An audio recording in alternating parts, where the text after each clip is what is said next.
There is new information getting out about both the DTCC and XRP. We're going to talk about this inside.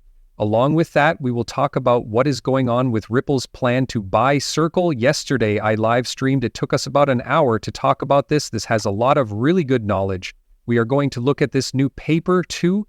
This is being shared by many as a message about the Trump government and XRP. We're going to read that with you too.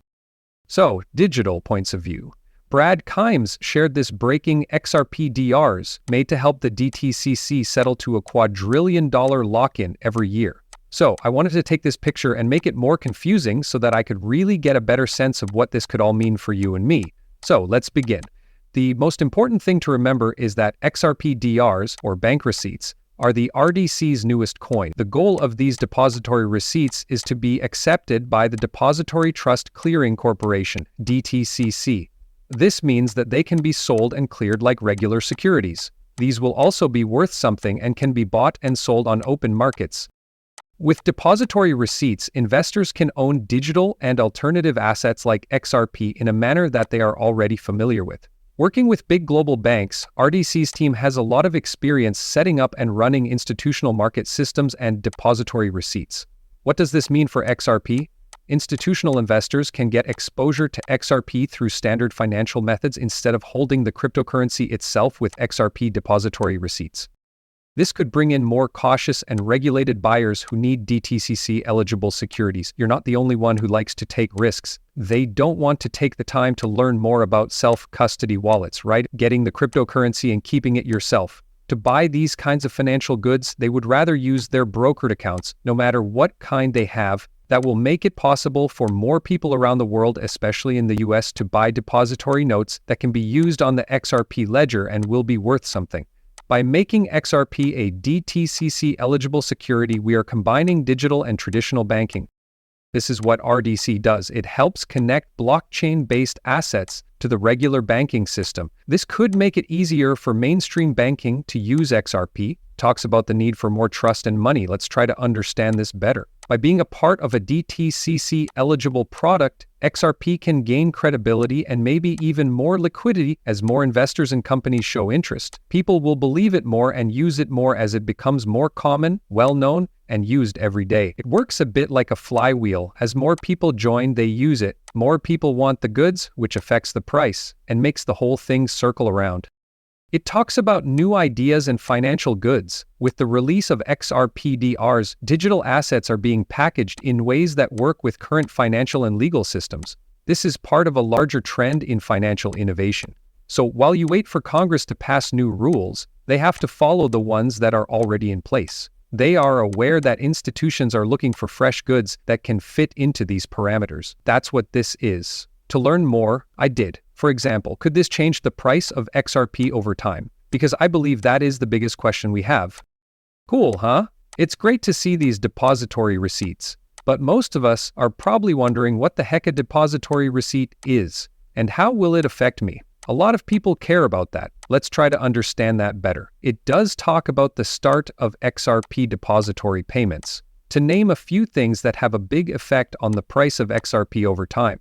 The main reason for the rise in institutional demand and access to XRP is that DRs are intended to be DTCC elevated security. This makes it easier for institutional investors to get exposure to XRP through regulated, well-known financial products without actually holding the cryptocurrency. That makes it possible for pension funds, mutual funds, and other big buyers who normally can't buy crypto to do so. So, think about how much money you make. If you work for a company, they will probably give you some kind of benefits, right? It depends on your job and title. They want you to stay there because they want to. They like you because you work hard and bring in money for the business.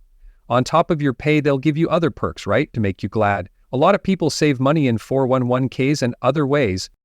You can put some of that money into these kinds of financial goods, which could make the crypto market even more valuable and all of these assets more expensive and valuable in general. Not being able to buy crypto directly, possible rise in demand for XRP, good market response. The news of XRP DRs has already caused short-term price rises. XRP went up almost 4% in the days after the news, which shows that the market thinks this is a good sign. That or 100 other things could have caused it, right? Analysts say that the presence of institutional buyers often leads to more stable prices and more liquidity, which can bring in even more investment. Talks about predicting prices for the long run. It's been said over and over again that XRP will go from $5.00 to $20.00 in 2025.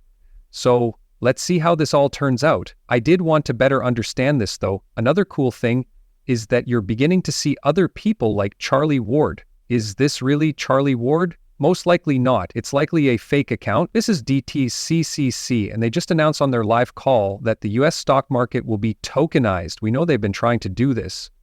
Also, working with the DTCC and having XRP potentially provide liquidity for the settlement of those assets talks about providing liquidity for 10% of the DTCC's estimated annual transaction volume of 2 quadrillion or 200 trillion. Okay, hold on. It's 2 quadrillion, but only 10% of that, or 200 trillion. Okay, everything is fine. I thought, what? I thought, okay, with 56 billion XRP in circulation and a liquidity pool that is 1.5 times the number of transactions, the price of one XRP would have to be around $5,357.00. Theoretically, this number is an estimate that is based on ideal conditions. However, the real market dynamics, adoption rates, and liquidity requirements for a large amount of money could greatly change this number. For more information on the price of XRP and other things, any other kind of market movement could make this even higher or even lower. After that, this is the full answer. Take a look if you want to. I think this person took it from ChatGPT. But here is all that information for you if you need it. What I find interesting is that this is a pretty big use case, right? But that's not all. With XRP, this is just one area that is being looked into. It seems likely that the DTCC will use HBAR and a number of other assets, such as Ethereum and a few others. We talked about this on stream yesterday, but I also think that using XRP for this, or the bond market, or any other type of market, especially spot ETFs or other ETPs or ETFs, will have its own effect on the price. And if XRP is really used for, say, 10% or 20% of foreign exchange trades, that could have an effect on its own, right? It works, and we don't need any of this to get rich over time. But if just a few of these things happen, $1,000.00 XRP would be enough to retire most of the people who come to my chats every day. And I believe that's what people want, right? They know that this market is worth around $3 trillion, 0 cents right now. It will reach 100 or 200 trillion in 10 years. There is a lot of money to be made if you make the right choices.